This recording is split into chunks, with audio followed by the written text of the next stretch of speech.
Le 3 février, la ville de Phoenix vibrait sous un soleil d'hiver inhabituellement chaud. Les rues grouillaient de vie, mais à l'intérieur de l'immense centre de conférence, tout était calme et organisé. Je venais de terminer une présentation sur les dernières avancées en réanimation cardiaque.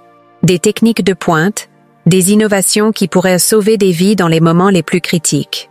Les applaudissements s'étaient estompés et les conversations avaient repris parmi mes collègues. Mais moi, je sentais une tension grandissante dans ma poitrine, une douleur familière mais terrifiante. En tant que chirurgienne cardiaque, je savais ce que cela signifiait. Mon cerveau scientifique analysait chaque symptôme avec une précision clinique. Une sueur froide perlait sur mon front. Mon Apple Watch affichait une fréquence cardiaque alarmante. Pourtant, au lieu de céder à la panique, j'ai tourné la tête vers mon collègue, le Dr James Chen, assis juste à côté de moi. « James, un infarctus de la paroi antérieure est en cours », lui ai-je dit, ma voix calme mais lourde de gravité. Il n'y avait aucun doute. C'était un infarctus massif, le genre que j'avais vu trop souvent dans mes 30 ans de carrière. Les médecins présents, un groupe d'experts habitués à gérer des crises, ont immédiatement pris le relais. Je les observais en silence, ou du moins je le pensais. L'adrénaline qui coulait dans mes veines contrastait avec la sensation d'épuisement croissant. Très vite, je ne sentais plus rien, seulement une impression étrange de flottement. Les lumières de la salle semblaient devenir plus vives, puis plus lointaines, comme si un rideau invisible se tirait entre moi et le monde physique. C'est à ce moment précis que mon esprit a commencé à percevoir quelque chose de nouveau, d'inexpliqué. Je pouvais voir mon propre corps allongé sur le sol, entouré de mes collègues. Dr Chen donnait des ordres rapides. Préparez l'épinéphrine. Essayez encore avec le défibrillateur. Je voyais tout, mais je ne ressentais ni douleur ni peur. Mon esprit semblait flotter au-dessus de la scène, détaché mais curieusement serein. Chaque détail était d'une clarté incroyable. Les boutons sur les blouses blanches des médecins, les chiffres clignotant sur le moniteur cardiaque qui affichait une ligne plate. Mon propre visage, pâle et immobile, semblait appartenir à une autre personne. Alors que je tentais de comprendre ce qui se passait, une nouvelle sensation m'a envahi. Ce n'était pas une peur, mais une curiosité profonde, comme si quelque chose de beaucoup plus grand que ce que j'avais jamais imaginé m'attendait. La scène devant moi a commencé à s'estomper, comme si elle se dissolvait dans une lumière douce et chaleureuse. Cette lumière n'était pas seulement visible, elle était palpable. Elle m'entourait, me réconfortait, et d'une manière que je ne saurais expliquer, elle semblait me comprendre. Cette transition entre le monde physique et ce nouvel espace était si fluide que je n'ai pas eu l'impression de partir, mais plutôt d'être appelée. Et ce qui m'attendait au-delà de cette lumière allait non seulement changer ma vie, mais aussi bouleverser tout ce que je croyais savoir sur la réalité, la conscience et même la mort. L'ironie de la situation m'a frappée. Moi, une chirurgienne cardiaque, experte en technique pour ramener les autres à la vie, j'étais maintenant la patiente. Mais au lieu de me concentrer sur mon propre sort, une partie de moi ne pouvait s'empêcher d'être fascinée par ce qui se déroulait. Ce sentiment de flottement, cette lumière, tout cela semblait plus réel que tout ce que j'avais jamais vécu. Je me souviens avoir pensé, est-ce cela, la mort? Pourtant, rien dans ce que je vivais ne ressemblait à ce que j'avais appris en tant que scientifique. La mort, dans mon esprit rationnel, était un simple arrêt des fonctions biologiques, une fin. Mais ce que je vivais n'avait rien d'une fin. C'était un commencement, une expansion de la conscience qui défiait toutes mes attentes. Et alors que cette lumière devenait de plus en plus intense, une présence encore plus forte m'attendait de l'autre côté. Quand j'ai senti cette présence pour la première fois, ce n'était pas une voix ni une image, mais une sensation, un mélange parfait d'amour, de paix et d'autorité.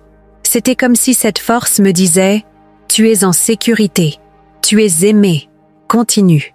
Ces mots n'étaient pas prononcés, mais ils résonnaient dans chaque fibre de mon être. Ils me poussaient à aller plus loin, à abandonner toute peur et à embrasser ce que cette nouvelle réalité avait à offrir. À ce stade, je n'étais plus qu'une observatrice. J'étais une participante dans une expérience qui allait bien au-delà de ce que mes années de pratique médicale auraient pu prévoir. Et pourtant, au fond de moi, une petite voix persistait, celle de la scientifique, celle de la sceptique. Est-ce que cela peut être réel? Mais avant que cette question puisse trouver une réponse, Quelque chose de bien plus grand que moi-même m'attendait de l'autre côté de cette lumière. C'est là que tout a changé et que j'ai compris que mon voyage ne faisait que commencer. La perspective scientifique de la chirurgienne sur la mort. Avant cette expérience, ma vie était guidée par des faits concrets, des mesures précises et une approche rigoureusement scientifique de tout ce qui m'entourait. En tant que chirurgienne cardiaque, j'avais toujours été fière de ma capacité à expliquer la vie et la mort à travers des processus biologiques et chimiques. Pour moi, la conscience, les émotions et même les souvenirs n'étaient que des produits du cerveau, un organe complexe mais fondamentalement physique. Quand le cœur cesse de battre et que le cerveau manque d'oxygène, tout ce que nous appelons nous-mêmes disparaît. C'était une vérité scientifique que je ne remettais pas en question. J'allais même plus loin. Lors de mes cours à l'université, je disais souvent à mes étudiants, quand le cerveau est privé d'oxygène, les sensations ou les pensées qu'une personne peut rapporter ne sont que le résultat de neurones tirant leur dernière cartouche avant de s'éteindre. Cela me semblait être une explication logique, une conclusion appuyée par des années d'observation clinique et de recherche. Tout dans l'univers pouvait être mesuré, étudié, compris. Si quelque chose ne pouvait pas être prouvé scientifiquement, c'était simplement parce que nos outils ou nos connaissances n'étaient pas encore assez avancés. En d'autres termes, la science finirait toujours par trouver la réponse. Cette conviction allait de pair avec une absence totale de spiritualité dans ma vie. Je respectais les croyances religieuses de mes patients, bien sûr, mais elles me semblaient inutiles, voire naïves. Pour moi, Dieu n'était qu'un concept inventé pour combler les lacunes de la connaissance humaine, une idée rassurante pour ceux qui craignaient la mort. Je voyais la religion comme un refuge, mais certainement pas comme une réalité. Mais ce que j'ai vécu durant ces 17 minutes a balayé toutes mes certitudes. Dès l'instant où mon esprit a quitté mon corps, j'ai compris que la réalité était bien plus vaste que ce que mes instruments de mesure pouvaient capter. Cette sensation de flotter au-dessus de mon propre corps, de voir et d'entendre ce qui se passait autour de moi avec une précision troublante, ne pouvait pas être expliquée par des hallucinations dues au manque d'oxygène. Je voyais des détails que je n'aurais jamais pu observer depuis ma position allongée, inconsciente. Comment cela pouvait-il être possible si mon cerveau était mort, comme l'indiquèrent les moniteurs? La transition vers le tunnel de lumière a encore renforcé cette remise en question. Ce tunnel n'était pas simplement un phénomène visuel. Il était rempli d'une énergie vivante, consciente, qui me dépassait complètement. Rien dans ma formation médicale ne m'avait préparé à concevoir quelque chose d'aussi tangible et pourtant inexplicable. Ce qui m'a le plus troublé, c'est que tout cela ne ressemblait en rien à un rêve ou à une hallucination. Au contraire, c'était plus réel que tout ce que j'avais jamais vécu. Les couleurs, les sons, les sensations, tout était d'une intensité incroyable, comme si je percevais enfin le monde tel qu'il était réellement, sans les filtres de mes sens physiques. Une partie de moi, la scientifique sceptique, cherchait encore des explications rationnelles. Était-ce une forme de dissociation, une activité résiduelle dans certaines parties du cerveau? Mais plus l'expérience avançait, plus ces explications semblaient inadéquates. Ce n'était pas une défaillance du cerveau, mais une expansion de la conscience, un passage vers une dimension que je n'aurais jamais cru possible. Ce qui a définitivement changé ma perspective, c'est la rencontre avec Jésus. Non seulement son apparition allait à l'encontre de tout ce que je pensais savoir, mais sa présence même défiait les lois de la physique telles que je les comprenais. Comment expliquer une lumière qui était vivante, une voix qui résonnait dans tout mon être, ou un regard qui semblait contenir l'intégralité de l'univers? Ce n'était pas une vision floue ou symbolique. Chaque détail était précis, cohérent et terriblement réel. En tant que médecin, j'avais toujours eu du mal à accepter les témoignages de mes patients qui rapportaient des expériences similaires. Je les écoutais avec politesse, mais au fond de moi, je pensais qu'ils étaient le produit de mécanismes biologiques mal compris. Maintenant, c'était moi qui vivais cette réalité, et elle ne pouvait pas être réduite à une simple activité cérébrale. Ce n'était pas une illusion, ni une réaction chimique. C'était autre chose, quelque chose que la science actuelle ne peut pas encore expliquer. Quand je suis revenue à la vie, j'ai immédiatement su que ma perspective avait changé à jamais. Je continuais à croire en la science, mais je reconnaissais désormais ses limites. Elle peut expliquer beaucoup de choses, mais elle ne peut pas tout expliquer. Il y a des vérités plus vastes, des dimensions plus profondes que nous ne pouvons pas mesurer avec des machines ou des équations. Et ce qui m'attendait dans les prochaines étapes de cette expérience allait encore élargir cette nouvelle compréhension de la réalité, le tunnel de lumière et la rencontre avec Jésus.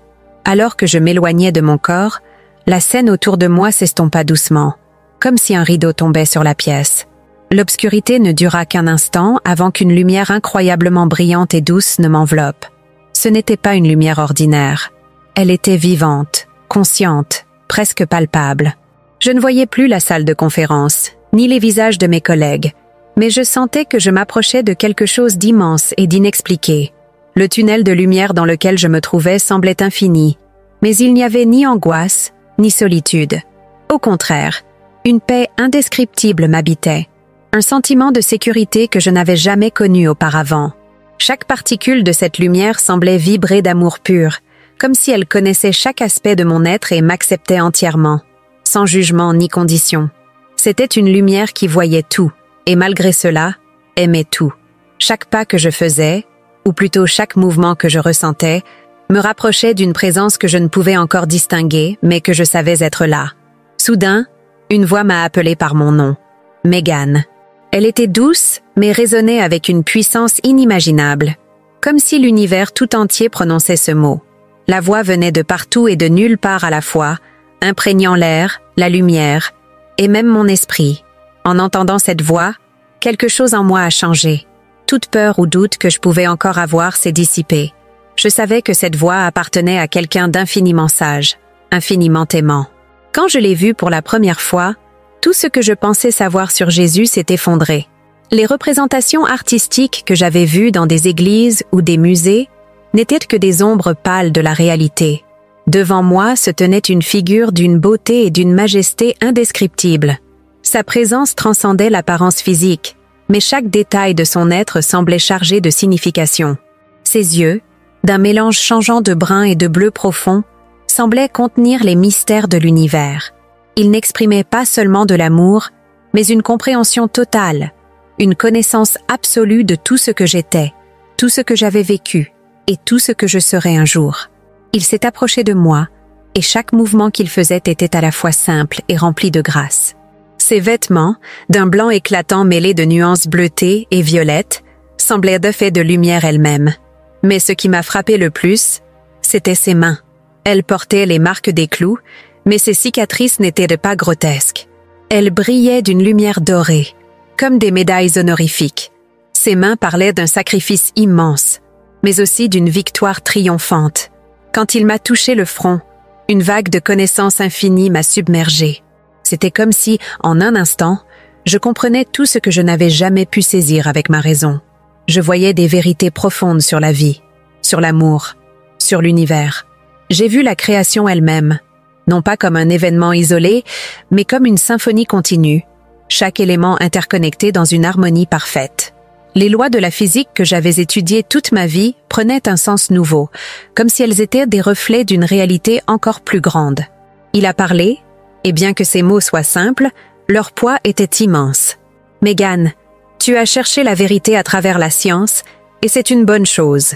Mais il y a des vérités plus grandes que ce que la science peut mesurer. » Sa voix résonnait en moi, non seulement dans mes oreilles, mais dans chaque fibre de mon être. C'était une voix qui ne pouvait pas être ignorée, une voix qui portait à la fois une autorité parfaite et un amour incommensurable. Alors qu'il parlait, il m'a montré des scènes de sa vie sur Terre. Ce n'étaient pas des images floues ou symboliques, mais des moments d'une clarté étonnante. J'ai vu des détails que je n'avais jamais lus ou entendus dans les évangiles, des instants de sa vie quotidienne, des conversations avec ses disciples, des moments de prière solitaire. Je pouvais presque sentir la chaleur du soleil sur ma peau, entendre le bruissement du vent dans les arbres, et même sentir l'odeur de la poussière sous mes pieds. Chaque scène était remplie d'un sens profond, comme si chaque geste, chaque parole, avait été chargée d'un but éternel. Mais ce qui m'a le plus touchée, c'était la manière dont il interagissait avec les gens. Quand il touchait quelqu'un, ce n'était pas seulement leur corps qui guérissait, c'était leur âme entière, leur esprit, leur cœur.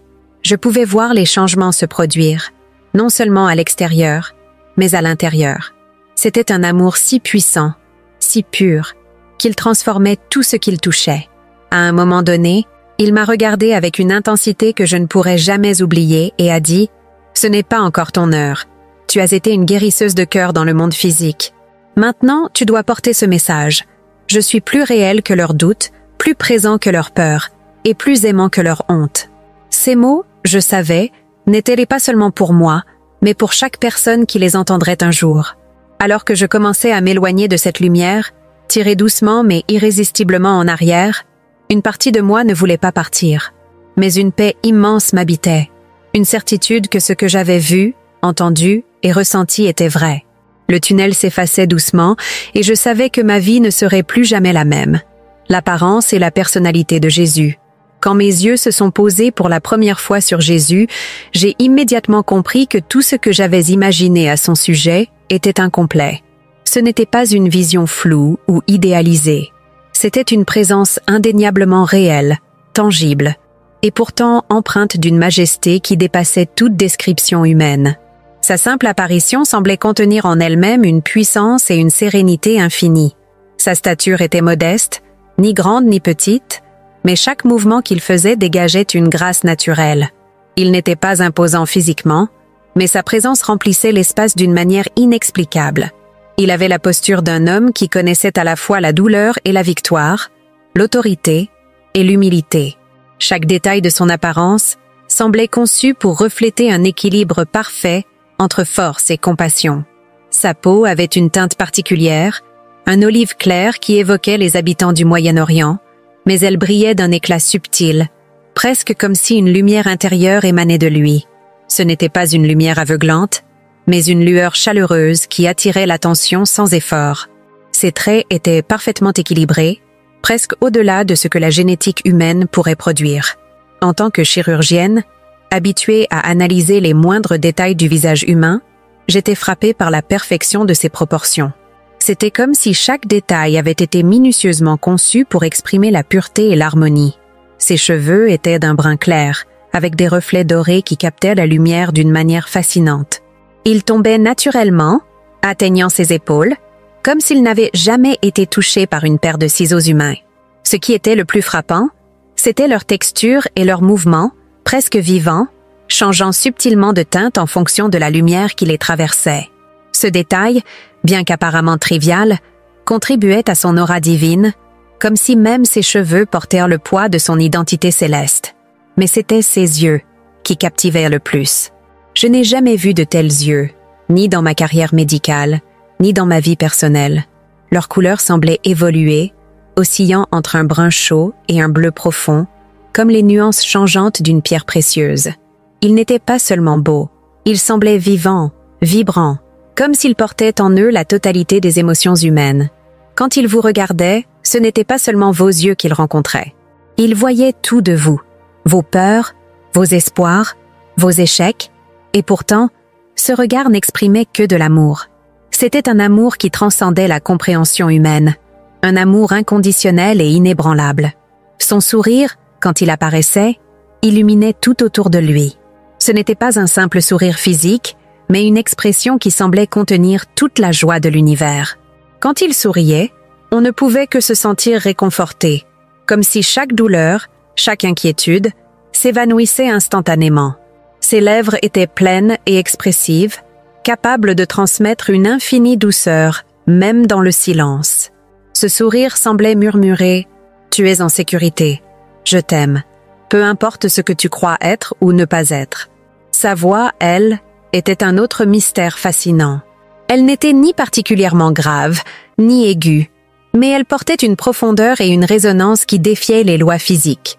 Chaque mot qu'il prononçait semblait s'infiltrer non seulement dans mes oreilles, mais dans chaque fibre de mon être. C'était une voix qui ne nécessitait pas de répétition. Une fois entendue, elle restait gravée en vous, non pas comme un souvenir, mais comme une vérité fondamentale.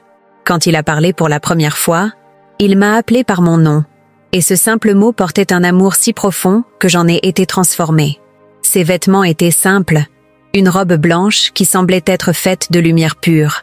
Ce n'était pas un tissu que j'aurais pu identifier, ni soie, ni coton, ni lin. Elle était douce, fluide, et pourtant d'une solidité qui transcendait la matière.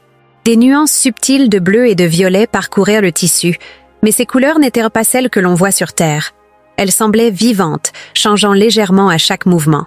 Malgré leur simplicité, ces vêtements dégageaient une dignité royale, comme si le roi de tout l'univers se tenait devant moi, mais sans ostentation. Ce qui m'a le plus frappé, cependant, c'était ses mains. En tant que chirurgienne, j'avais vu des mains de toutes formes et tailles, mais les siennes étaient différentes. Elles étaient fortes, des mains qui avaient à travailler comme celles d'un charpentier, mais aussi délicates, capables de guérir avec un simple toucher. Et sur ses poignets, je pouvais voir les cicatrices des clous. Ces marques, loin d'être grotesques, brillaient d'une lumière dorée, comme des symboles de triomphe et d'amour. Elles racontaient une histoire de souffrance et de sacrifice, mais aussi de victoire sur la mort elle-même. Chaque aspect de son apparence et de sa personnalité transmettait un message, l'amour parfait et la compassion infinie. Il n'y avait aucune trace de jugement ou de colère dans sa voix, ses gestes ou son regard. Tout en lui inspirait confiance et apaisement, une certitude que rien ne pouvait être plus réel que cet instant, que cette rencontre. Et pourtant, ce n'était que le début de ce qu'il allait me révéler. À travers sa présence, je pouvais sentir qu'un voyage encore plus profond m'attendait. Un voyage qui redéfinirait tout ce que je pensais savoir sur la vie, la mort et l'éternité. La vision de la chirurgienne sur le ciel et l'enfer. Lorsque Jésus m'a emmené plus loin dans cette expérience, il m'a montré des réalités qui allaient bien au-delà de tout ce que je pouvais concevoir. Ce que j'ai vu, ressenti et compris dans ces moments défie les mots, mais je vais tenter de le décrire aussi fidèlement que possible. Il m'a d'abord emmené voir ce que nous appelons l'enfer, bien que ce terme ne corresponde pas tout à fait à ce que j'ai expérimenté. Ensuite, il m'a montré le ciel, une dimension si sublime que même mon esprit scientifique n'a pu qu'accepter son immensité. L'enfer, tel que je l'ai vu, n'était pas un lieu de flamme ou de torture physique comme le décrivent certains récits religieux ou artistiques. C'était bien plus subtil et bien plus troublant. C'était un état de séparation complète de l'amour divin, une existence marquée par une absence totale de lumière, de paix et de connexion. Les âmes que j'y ai vues étaient enfermées dans des prisons qu'elles avaient construites elles-mêmes, formées par leurs choix, leurs croyances erronées et leurs attachements destructeurs. Ce qui m'a frappé, c'est que ces âmes n'étaient pas torturées par une force extérieure. Leur souffrance provenait de l'intérieur, de leur propre incapacité à accepter l'amour et la vérité. En tant que médecin, j'ai vu des corps souffrir de maladies auto-immunes, où le système immunitaire attaque ses propres cellules. Ce que j'ai vu en enfer ressemblait à cela, mais sur un plan spirituel. Ces âmes étaient piégées dans une boucle de douleurs auto-infligées, un cycle de regrets, de honte et de peur qui les empêchait de percevoir l'amour qui les entourait. Jésus m'a expliqué que ce n'était pas un châtiment imposé, mais la conséquence naturelle de vivre en opposition à la vérité et à l'amour divin. Pourtant, même dans cet état, il y avait une lumière d'espoir, une possibilité de rédemption pour ceux qui choisiraient de s'ouvrir à l'amour divin. Ce qui m'a le plus marqué, c'est la profonde empathie de Jésus envers ces âmes. Il ne les condamnait pas, et je pouvais sentir qu'il portait toujours un amour immense pour elles, même dans leur état de séparation. Cela m'a bouleversée, car j'ai réalisé que son amour ne connaît pas de limites, pas même celles que nous nous imposons nous-mêmes. En voyant cela, j'ai compris que l'enfer n'était pas un lieu de condamnation éternelle, mais une réalité choisie, un état que l'on peut quitter si l'on accepte de se tourner vers l'amour et la vérité.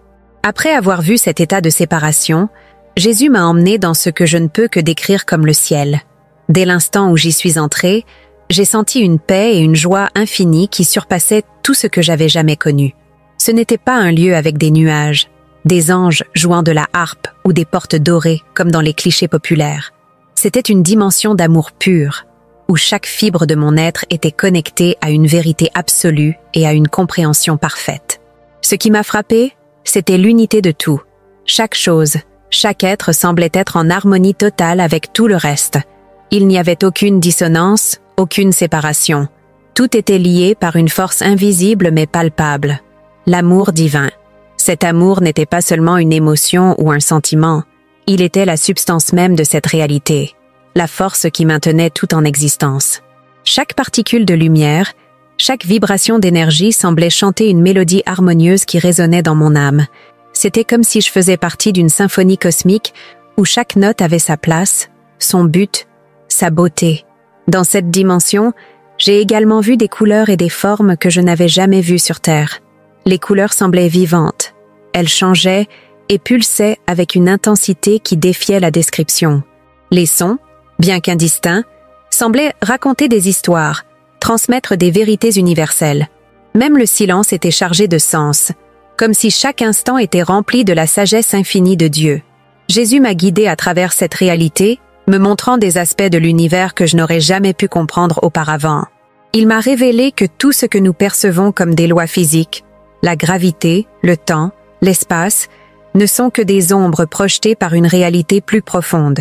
Ces lois sont réelles, mais elles sont limitées, car elles ne reflètent qu'une petite partie de la création divine. Par exemple, il m'a montré que le temps, tel que nous le comprenons, n'est pas linéaire. Tout existe dans un « maintenant éternel », un état où passé, présent et futur coexistent harmonieusement. Ce qui m'a le plus ému dans cette expérience du ciel, c'était la manière dont chaque âme y était aimée de manière unique et personnelle. Chaque prière, chaque larme, chaque sourire de chaque être humain était connu et chéri. Il n'y avait pas de grande ou de petite âme, pas de plus ou de moins méritant. Chaque être avait une valeur infinie aux yeux de Dieu, une vérité qui m'a rempli d'une gratitude indescriptible. À un moment donné, Jésus m'a regardé avec une intensité qui a traversé tout mon être et m'a dit « Tout cela, tu le savais déjà, même si tu ne t'en souvenais pas. Maintenant que tu as vu, tu dois le partager. » Ces paroles résonnent encore en moi, comme un appel constant à rappeler aux autres que la vie ne se limite pas à ce que nous voyons, que l'amour est la clé de tout et que nous ne sommes jamais seuls, même dans nos moments les plus sombres. Quand il m'a ramené de cette réalité, je sentais que j'étais transformée. Ce que j'avais vu et ressenti m'avait non seulement donné un aperçu de la vie après la mort, mais aussi une compréhension plus profonde de ce que signifie vraiment être vivant. Et pourtant, ce n'était pas la fin de mon voyage, mais le début d'une mission qui allait redéfinir toute mon existence. L'impact de l'expérience sur la vie et le travail de la chirurgienne. Quand je suis revenue à la vie, allongée sur le sol de la salle de conférence, entourée de mes collègues encore en état de choc, je savais que plus rien ne serait comme avant. Mon cœur battait à nouveau. Mais ce n'était pas seulement mon rythme cardiaque qui avait changé. Quelque chose en moi, au plus profond de mon être, avait été irrévocablement transformé. Ce que j'avais vu, entendu et ressenti dans cet état entre la vie et la mort, m'avait ouvert les yeux sur une réalité qui dépassait tout ce que je croyais savoir. J'avais passé 30 ans de ma vie à sauver des cœurs, à réparer des valves, à réanimer des corps dans les moments les plus critiques. Mon travail était ma vocation, une passion qui me donnait un but clair et tangible. Mais après cette expérience, j'ai réalisé que ma mission allait bien au-delà du domaine purement physique. En tant que chirurgienne, je m'étais concentrée sur le corps humain, sur ses mécanismes complexes, ses faiblesses et sa résilience. Maintenant, je comprenais que le cœur que je réparais n'était qu'un fragment d'un tout beaucoup plus grand. Un tout connecté à une dimension spirituelle que je ne pouvais plus ignorer. Le premier impact de cette expérience a été une remise en question profonde de mon rôle de médecin. Je me suis demandé, est-ce que sauver des vies physiques est suffisant? Et si mon véritable rôle était d'aider les gens à comprendre qu'ils ne sont pas seulement des corps, mais des âmes éternelles? Cette question m'a hantée pendant des semaines après mon retour. Je continuais à pratiquer la chirurgie, mais avec un nouvel état d'esprit. Chaque patient qui passait sous mes mains n'était plus seulement un cas, une pathologie à traiter. Je voyais maintenant chaque personne comme une âme précieuse, infiniment aimée et connectée à quelque chose de beaucoup plus grand. Ce changement de perspective a également transformé ma manière de parler à mes patients. Je me suis mise à écouter plus attentivement, à chercher à comprendre non seulement leurs symptômes physiques, mais aussi leurs peurs, leurs espoirs, leurs histoires. Je me suis rendu compte que beaucoup d'entre eux portaient un fardeau émotionnel ou spirituel qui influençait leur guérison physique. Cette prise de conscience m'a poussée à aborder mes consultations avec plus d'empathie, plus de douceur. Je ne voyais plus seulement des cœurs malades, mais des vies entières en quête de sens et de réconfort. Mais il ne s'agissait pas seulement de mon travail en tant que chirurgienne. Mon expérience de mort imminente m'a poussée à réexaminer tous les aspects de ma vie. J'ai commencé à me demander « Qu'est-ce qui a vraiment de l'importance ?» Les choses que je considérais autrefois comme essentielles, la reconnaissance professionnelle, les succès académiques, les prouesses ethniques, semblaient désormais dérisoires face à la grandeur de ce que j'avais vu. Je me suis mise à chercher des moyens de partager ce que j'avais appris, non pas en imposant mes croyances, mais en racontant mon histoire, en témoignant de cette réalité que j'avais expérimentée. C'est ainsi que j'ai décidé de sortir de ma retraite pour fonder un institut de recherche dédié aux expériences de mort imminente, NDE. Je savais que ce que j'avais vécu n'était pas unique. Des milliers de personnes à travers le monde rapportent des récits similaires, des moments où elles ont senti leur conscience transcender leur corps, où elles ont rencontré des réalités qui défient la compréhension scientifique.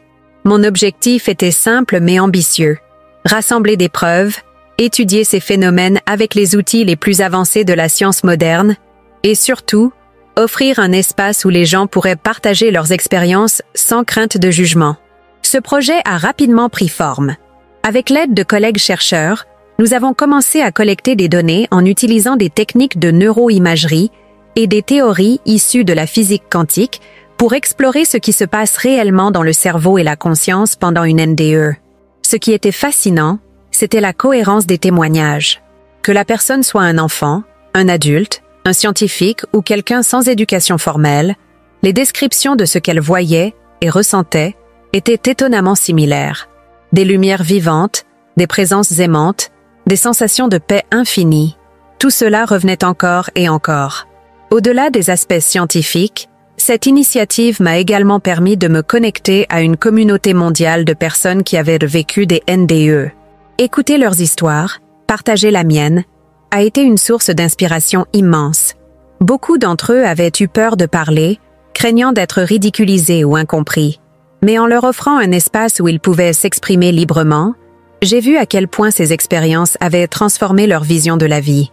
Et cela m'a rappelé encore une fois que la science et la spiritualité ne sont pas des ennemis, mais des alliés dans la quête de la vérité. Enfin, cette expérience m'a profondément changé sur le plan personnel. J'ai appris à vivre avec plus de gratitude, à apprécier chaque moment comme un cadeau précieux.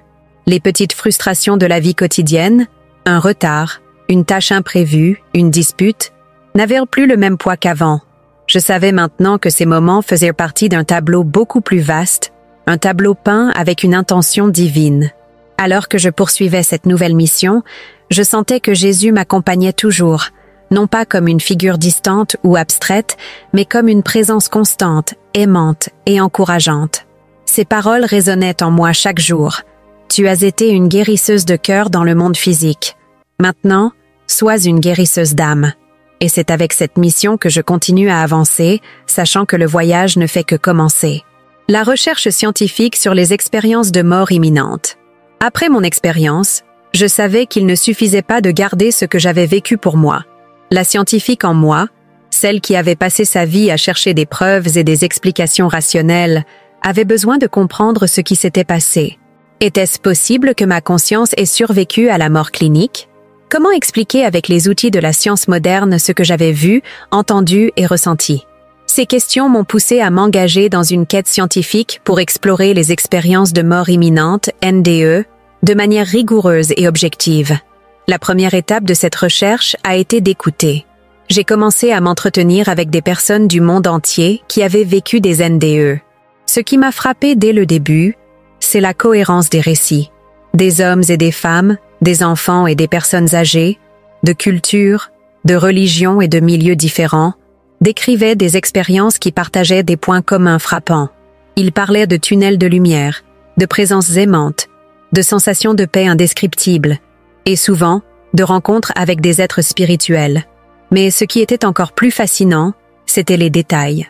Beaucoup décrivaient des scènes précises qui s'étaient déroulées autour d'eux pendant leur mort clinique, des détails qu'ils n'auraient pas pu connaître sans une forme de conscience extérieure à leur corps. En tant que chirurgienne, j'ai été particulièrement intriguée par ces récits de conscience hors du corps. J'avais moi-même vu mon propre corps allongé sur le sol de la salle de conférence, entouré de mes collègues. Je pouvais décrire leurs actions, leurs paroles, les expressions sur leur visage, des choses que je ne pouvais pas avoir observées depuis ma position physique. Ces récits de conscience séparés du corps défient les modèles scientifiques traditionnels. mais ils sont trop nombreux et cohérents pour être simplement ignorés. Pour aller plus loin, j'ai décidé de collaborer avec des chercheurs spécialisés en neurosciences, en physique quantique et en psychologie.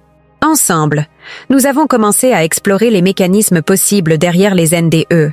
L'une des hypothèses les plus intrigantes concerne la nature de la conscience elle-même. La science moderne tend à considérer la conscience comme un produit du cerveau, un phénomène émergent de l'activité neuronale. Mais si la conscience était en réalité indépendante du cerveau, capable d'exister en dehors des limites physiques du corps, cette idée, bien que controversée, commence à gagner du terrain grâce aux avancées en neuroimagerie et aux études sur les NDE. Nous avons utilisé des techniques d'imagerie cérébrale avancées pour étudier ce qui se passe dans le cerveau pendant des étapes proches de la mort. Les résultats ont été fascinants. Dans certains cas, les patients présentaient une activité cérébrale extrêmement faible, voire inexistante, et pourtant, ils rapportaient des expériences riches, détaillées et cohérentes. Cela suggère que la conscience pourrait ne pas être limitée à l'activité cérébrale, mais fonctionner sur un plan différent, peut-être en lien avec ce que Jésus m'avait montré, une réalité plus vaste que celle que nous percevons habituellement. Un autre aspect fascinant de nos recherches concerne les descriptions de Jésus et d'autres figures spirituelles dans les NDE. Ce qui est remarquable, c'est la similarité des descriptions à travers les cultures et les époques. Les témoins décrivent souvent une figure aimante, rayonnante, avec des traits qui transcendent les stéréotypes culturels ou religieux. Dans mon cas, j'avais été frappée par les détails de son apparence. Sa peau lumineuse, ses cheveux bruns dorés, ses yeux changeant entre le brun et le bleu. Ce qui m'a bouleversée, c'est que d'autres personnes, qui n'avaient jamais entendu mon témoignage, rapportaient des descriptions similaires. Cela ne pouvait pas être une coïncidence. Pour approfondir cette question, nous avons collaboré avec des artistes qui avaient eux-mêmes vécu des NDE ou écouté de nombreux récits. Leur objectif était de créer des représentations aussi fidèles que possible de ce que les gens avaient vu. Ces œuvres, bien qu'elles ne puissent jamais capturer entièrement la réalité de ces expériences, offrent un aperçu précieux de ce que les témoins ont vécu. Elles permettent également de sensibiliser le public à la profondeur et à la richesse des NDE. Une autre dimension de nos recherches concerne l'impact psychologique et émotionnel des NDE. La plupart des témoins rapportent que ces expériences ont transformé leur vie. Ils deviennent souvent plus altruistes, plus spirituels et moins craintifs face à la mort. Certains changent radicalement de carrière ou se consacrent à aider les autres. Ces changements ne sont pas temporaires. Ils persistent souvent des années, voire des décennies après l'expérience. Cela soulève une question essentielle. Qu'est-ce qui rend ces expériences si transformatrices? Est-ce simplement l'intensité émotionnelle de l'événement? Ou est-ce le contact direct avec une réalité spirituelle? Enfin, nous avons exploré les liens possibles entre les NDE et les théories émergentes en physique quantique. Certaines de ces théories suggèrent que la conscience pourrait être un phénomène fondamental de l'univers, une force qui interagit avec la matière et l'énergie à un niveau profond. Cela pourrait expliquer pourquoi les NDE semblent transcender le temps et l'espace. Pourquoi elles révèlent des vérités qui ne peuvent être réduites à des processus biologiques ou chimiques. Ces idées sont encore au stade préliminaire, mais elles offrent un pont fascinant entre la science et la spiritualité. Pour moi, cette recherche n'est pas seulement une quête intellectuelle, c'est une mission, un appel à comprendre et à partager une vérité plus grande. Ce que j'ai vu pendant mes 17 minutes de mort clinique a changé ma vie, mais ce n'est pas seulement mon expérience qui compte. Chaque témoignage, chaque histoire contribue à un tableau plus vaste, une mosaïque de preuves qui nous pousse à élargir notre compréhension de la vie, de la mort et de ce qu'il y a au-delà.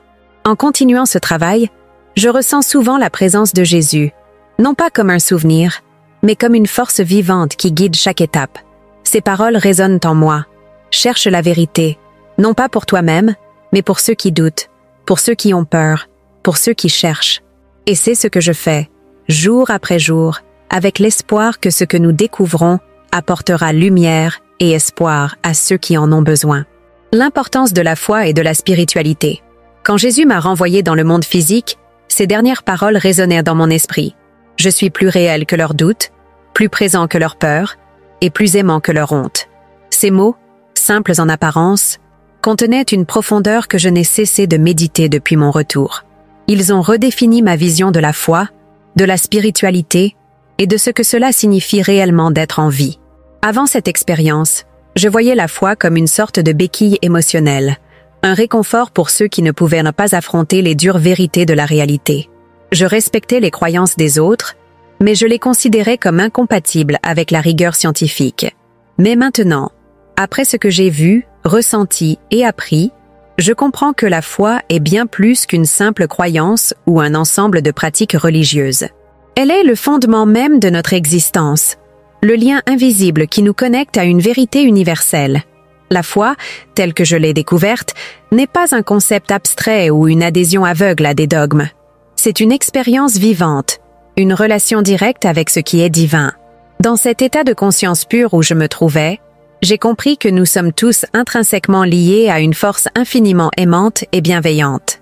Cette force, que beaucoup appellent Dieu, est présente dans chaque aspect de notre vie, même si nous ne la reconnaissons pas toujours.